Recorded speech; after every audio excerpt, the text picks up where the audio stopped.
Hello दोस्तों, जीआरडीएस का answer में आप सबका स्वागत है। आज का जो टॉपिक है टेंस है और टेंस का प्रेजेंट इंडेफिनिट टेंस है। प्रेजेंट इंडेफिनिट टेंस कितने प्रकार का होता है इसके बारे में हमने पिछली वीडियो में डिस्कशन कर चुके हैं। यदि आप हमारे चैनल पर नए हैं तो पहले आप जाइए और पिछली वीडियो को देखिए। देखने के बाद ही इस वीडियो को देखिए ताकि अच्छी तरह से आपको समझ में आए। हमने पिछली वीडियो में टेंस की परिभाषा, टेंस कितने प्रकार के होते हैं और उसमें से टेंस के जो भाग हैं उनके अंदर कितने भाग होते हैं सबकी डिस्कशन कर चुके हैं। अब हम आज प्रेजेंट इंडेफिनिट के कितने प्रकार होते हैं, प्रेजेंट इंडेफिनिट के जो नियम हैं यानी उसे हम कैसे बनाते हैं, आज हम उसके बारे में डिस्कशन यानी उसको देखेंगे। और हमने पिछली वीडियो में सब्जेक्ट के बारे में बता दिया था। आज हम इस वीडियो में आपको वर्ब और ऑब्जेक्ट के बारे में बताएंगे। सबसे पहले तो वर्ब जो होता है यानी व्यक्ति द्वारा किया गया कार्य, व्यक्ति द्वारा किया गया कार्य ही क्या कहलाता है? वर्ब। यानी व्यक्ति जिस कार्य को करता है यानी व्यक्ति जो है जिस कार्य को करता है वही क्या कहलाता है? वर्ब कहलाता है। यानी करने की जो क्रिया है वही वर्ब कहलाती है। जैसे वह कपड़ा धोता है यानी इसमें जो धोने का जो कार्य हो रहा है व्यक्ति के द्वारा यही वर्ब है। वर्ब हमेशा आप देखेंगे तो उसमें ना आखिरी में, शब्द के आखिरी में ना अक्षर आता है। जैसे धोना, उठना, बैठना, सोना, नाचना, गाना, ये सब ना यानी ये वर्ब की पहचान है। अब इसके बाद ऑब्जेक्ट के बारे में देख लेते हैं। ऑब्जेक्ट यानी व्यक्ति द्वारा किया गया कार्य, व्यक्ति द्वारा किया गया कार्य का प्रभाव जिस व्यक्ति, वस्तु, स्थान पर पड़ता है वही कहलाता है ऑब्जेक्ट। ऑब्जेक्ट यानी कर्म। यानी जैसे वह कपड़ा धोता है यानी वह कपड़ा धोने यानी उसका कपड़ा धोने का जो कार्य, जो धोने का प्रभाव है कपड़ा पे पड़ रहा है यानी कपड़ा ऑब्जेक्ट है। इसी प्रकार हमने सब्जेक्ट को भी देखा था। सब्जेक्ट क्या होता है? यानी कोई व्यक्ति जिस कार्य को कर रहा है यानी वो जो व्यक्ति जिस कार्य को कर रहा है तो व्यक्ति जो है वही करता है यानी सब्जेक्ट कहलाता है। जैसे वह कपड़ा धोता है तो इसमें कपड़ा कौन धोता है? वह, इसलिए यहाँ पे सब्जेक्ट है। अब हम इन सब उदाहरणों को देखेंगे और समझेंगे कि एक वचनकर्ता और बहुवचनकर्ता के साथ यानी हम कैसे नियम का प्रयोग करते हैं। तो रूल जो है इसका, सब्जेक्ट यानी कर्ता प्लस वर्ब यानी क्रिया, क्रिया में यस या ईएस प्लस ऑब्जेक्ट यानी कर्म। यह एक वचनकर्ता के साथ यूज होता है, बहुवचनकर्ता के साथ बस यस या यस का प्रयोग नहीं करते हैं। वर्ब में यस या यस का प्रयोग हटा देते हैं तो हमारा जो बहुवचन है उसमें इस नियम को लगा सकते हैं। जैसे यहाँ पर आप देख रहे हैं कि वह कपड़ा धोता है तो यहाँ पे जो सब्जेक्ट है वह की स्पेलिंग होती है ही, वह की स्पेलिंग ही। उसके तुरंत बाद हमें जाना है वर्ब। वर्ब देखेंगे तो वर्ब यहाँ पे धोना यानी धोता है तो धोना यानी वर्ब हो गया तो इसकी स्पेलिंग होती है वॉशेस। उसके बाद कपड़ा यानी ऑब्जेक्ट, क्लोथ यानी ही वॉशेस क्लोथ, वह कपड़ा धोता है। उसके बाद दूसरा जो उदाहरण है, हम लोग सेब खाते हैं। हम लोग बहुवचन करता है इसलिए वर्ब में यस या यस का प्रयोग नहीं करेंगे। जैसे वी यानी हम लोग। उसके तुरंत बाद देखेंगे इसमें वर्ब क्या है यानी वर्ब जो है खाना यानी खाता है। क्या खाता है? सेब। उसमें देखेंगे तो ईट, तुरंत इसकी खाने की स्पेलिंग क्या होती है? ईट। ईट के तुरंत बाद वर्ब यानी हमें लिखना है क्या? ऑब्जेक्ट यानी एप्पल।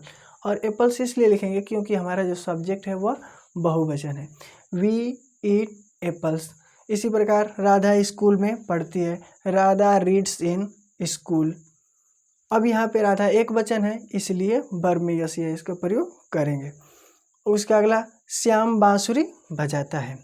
Shyam place flute.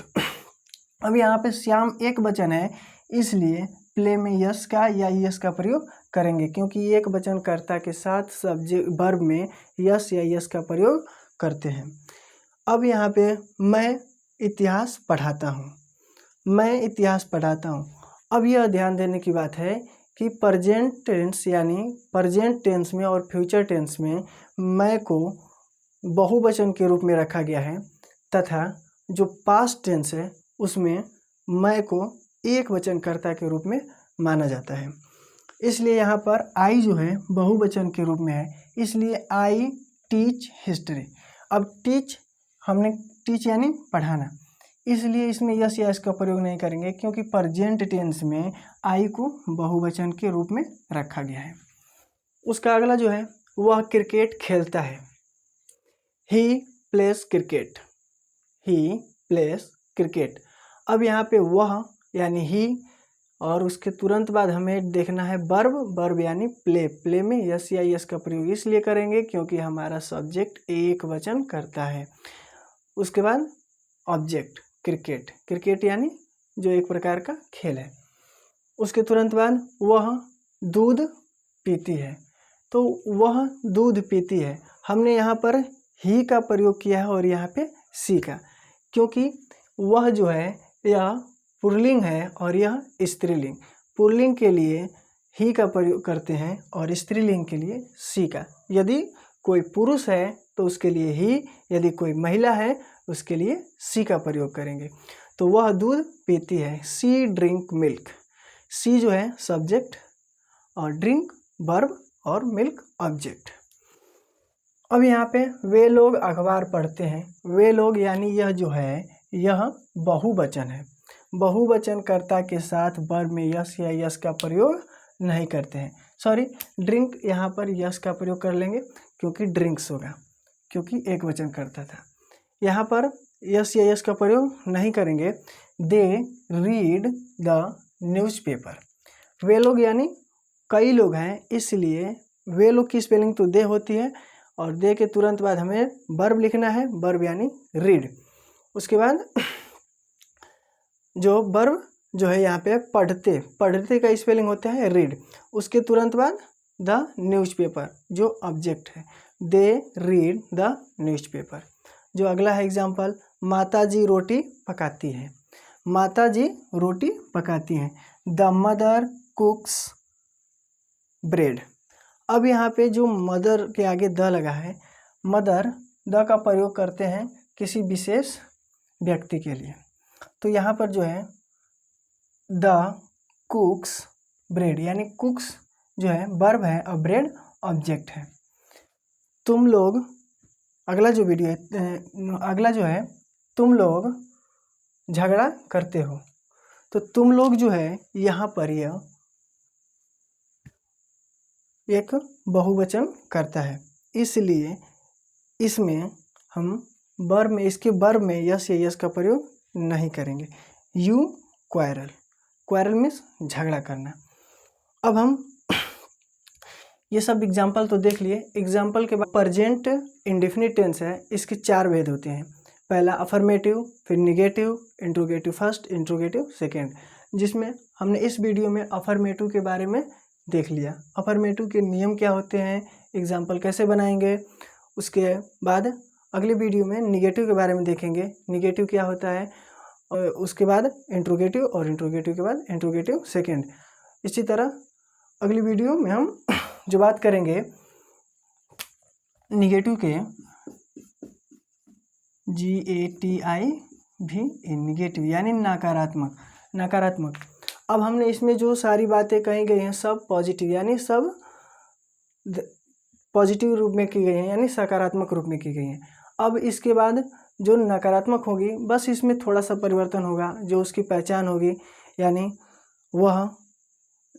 वह सेंटेंस जिसमें ना कोई भी कार्य करने का, जो ना करने का बोध होता है, उसे ही हम कहते हैं नकारात्मक सेंटेंस। तब तक के लिए धन्यवाद। यदि हमारे चैनल पर नए हैं तो चैनल को सब्सक्राइब करना ना भूलें। खुश रहिए, मस्त रहिए, हंसते रहिए।